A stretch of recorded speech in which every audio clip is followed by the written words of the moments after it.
Welcome to 2025, friend. I am so glad you're here. As we begin this brand new year, we are beginning a brand new series called Dear Dani, where I am answering listener questions. Now, I receive these all the time. I receive them in my Facebook group, by email, on Instagram, at the line in the grocery store. Anytime anyone learns that I am a home decorator, there's a question that's going to be followed. So if you have a question for me, I want to hear about it. But here's what you need to know. There is going to be a disconnect just a little bit if I don't see your space. So if you're sending me a question, don't send me a picture, just send me a question. If you want to send me the picture, if you want me to see my eyes on your space, you need to join The Collective, my monthly membership where I teach weekly lessons on things that matter. How to style trending objects. What is trending? How to style mantles, how to style bookshelves, how to style anything, how to understand contrast, cohesiveness, color, all the things. We do that in weekly lessons. Plus, we have a live monthly Q&A, complimentary room edits where my eyes are on your space, making sure you know exactly what to do to transform your space on your own, in your own timeline. Friends, The Collective is not only an extension of the podcast, but it is a fast track to learning with a designer in your back pocket, like having a designer on speed dial. I've heard so many things from lots of different people and lots of different members say, oh my gosh, the membership is worth it just for the live sessions, or the membership is worth it just for the complimentary room edits. The membership is worth it. You guys, the membership is worth it. All right, enough about that. You can check it out by going to figandfarmathome.com/The Collective. All right, let's dive in to the very first Dear Dani of 2025. Do you want a home that looks a bit more like you and a lot less like it did when you moved in 10 years ago? Are you tired of seeing picture-perfect homes flood your Instagram feed? Why do they seem to have their decorating act together when it takes you hours to choose a single pillow? Hey, I'm Dani, a self-taught home decorator who got tired of gathering home inspiration just to have it collect dust on the shelf. I've been transforming my home one space at a time, and it all started on a Goodwill budget while babies were sleeping. Here's the thing, friend.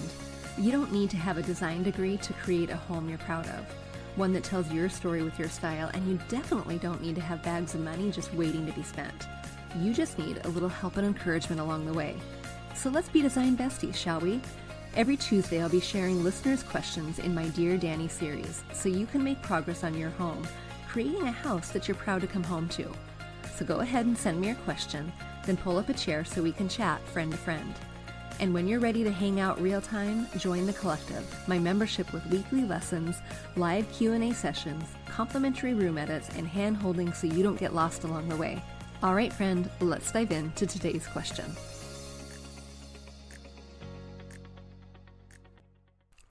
Dear Dani, how can I pull from what I already own to decorate my home without things looking disjointed?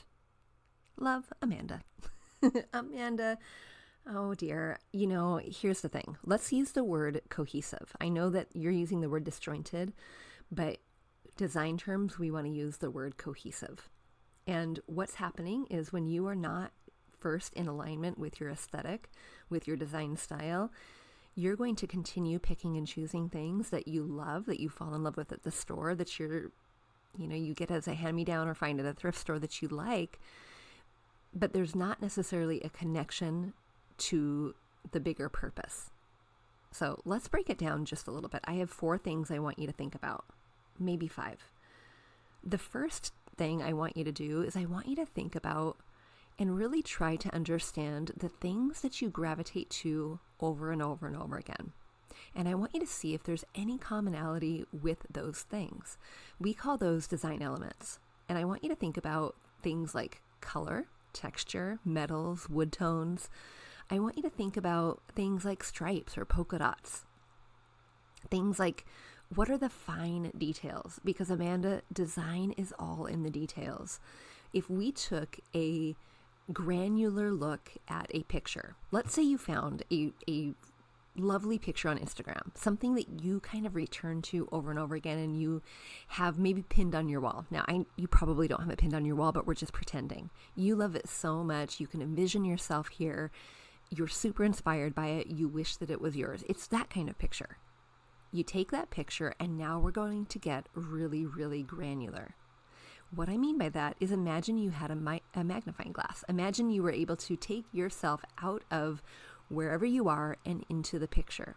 And now you're exploring. You're going micro level. You're taking a look at the books that are on the shelf. You're taking a look at the candlesticks that are out. You're taking a look at the couch and the feet on the couch. You're taking a look at the way that the arms are turned or not turned, the tufting, the tassels, all the things.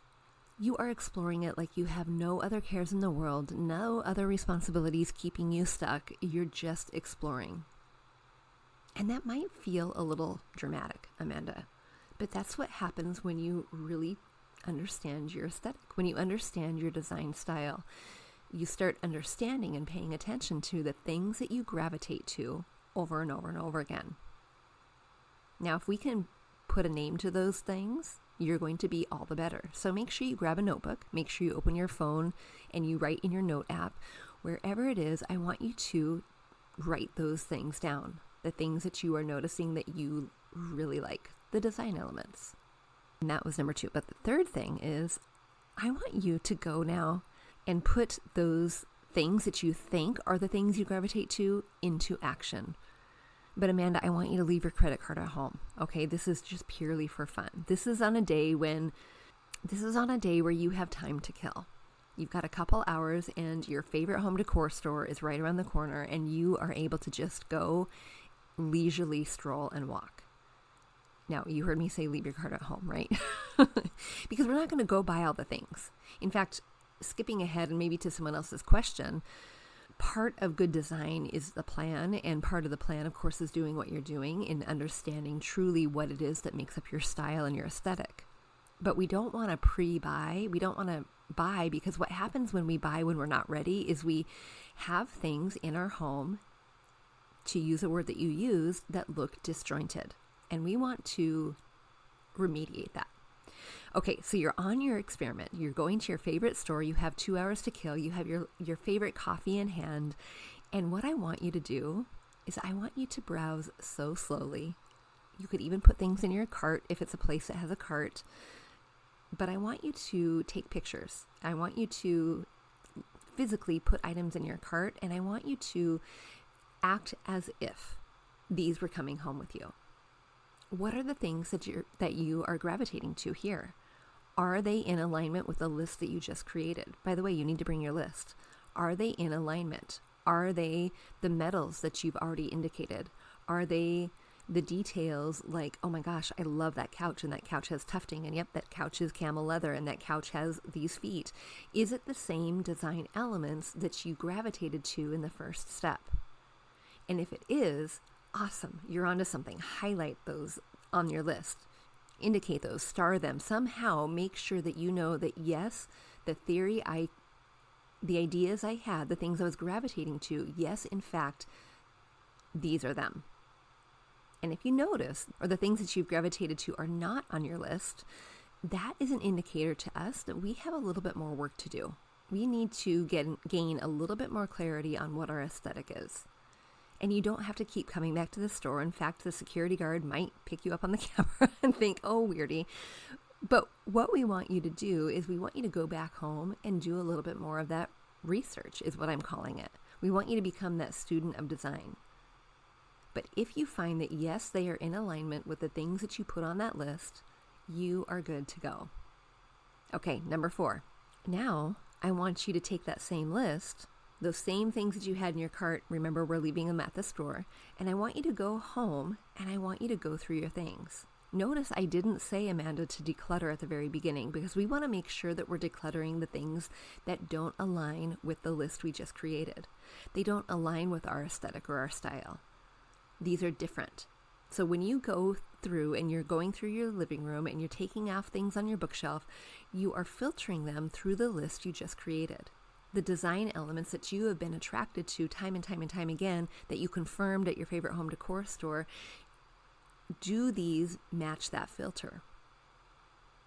And if they don't, those are now really great candidates to move on, to give away, to give to Goodwill, to donate somewhere else, to give to your best friend who loves it, to get them out of your home. And what you are left with then, Amanda, is the opportunity then to shop your home.